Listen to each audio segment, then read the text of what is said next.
বিকালের খাবার দেখাচ্ছি। বিকালবেলা 5টার সময় ওকে আমি দুধ নিয়ে নিয়েছি। এবার দুধটি ভালোভাবে, দুধটা কিন্তু ফুল ক্রিম দুধ নেবেন, ওই জল মেশানো দুধ আপনার বাচ্চাকে দিলে কোনো উপকার হবে না। তো আপনি আমুলের গোল্ড দুধটা নিতে পারেন। হ্যাঁ, আর গরুর দুধ যদি খাঁটি হয়ে থাকে তো সেটাও নিতে পারেন। দেখতে পাচ্ছেন, এটা একদম খাঁটি দুধ গরুর আমি নিয়ে নিয়েছি। তো আমি ওকে প্রত্যেক দিন দুধ চেষ্টা করি ওই বিস্কিটের সাথে বা সুজি দিয়ে খাওয়াতে। এই যে আমি সুজিটা আমি ভালোভাবে ভেজে নিয়ে একটা কৌটোর মধ্যে রেখে দিই।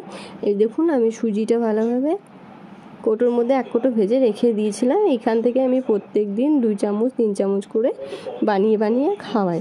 তো এখানে আমি 3 চামচ মতো সুজি নিয়ে নিচ্ছি।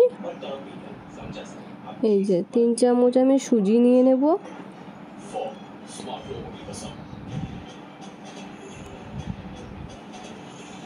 তারপর আমি নিয়ে নেব মিছরি।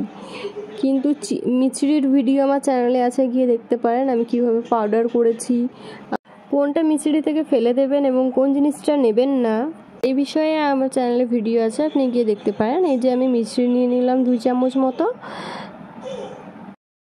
2 চামচ মিছরি নিয়ে নিয়েছি। এবার আমি এর মধ্যে দুধ দিয়ে দেব।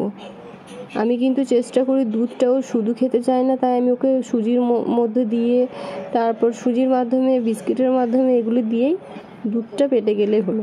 তো আপনারা এইভাবে দুধটা খাওয়াতে পারেন আপনার বাচ্চা যদি এমনি শুধু দুধ খেতে না চায়। তারপরে দুধ যদি এমনি লিকুইড টাইপের খাওয়াতে চান, তো কোন গ্লাসে খাওয়ালে বাচ্চারা খুশি খুশি খেয়ে নেবে সেটাও আপনারা কিনে নিতে পারেন, আমার চ্যানেলে গিয়ে দেখতে পারেন। এই যে সুজিটা রেডি হয়ে গিয়েছে, দেখতে পাচ্ছেন। ও সুজিটা খুব ভালোভাবে খায়, প্রায় 1 বাটি মতো সুজিও খেয়ে নেয়। তো প্রত্যেক দিন আমি ওকে বিকালবেলা 5টার সময় করে সুজি খাওয়াই।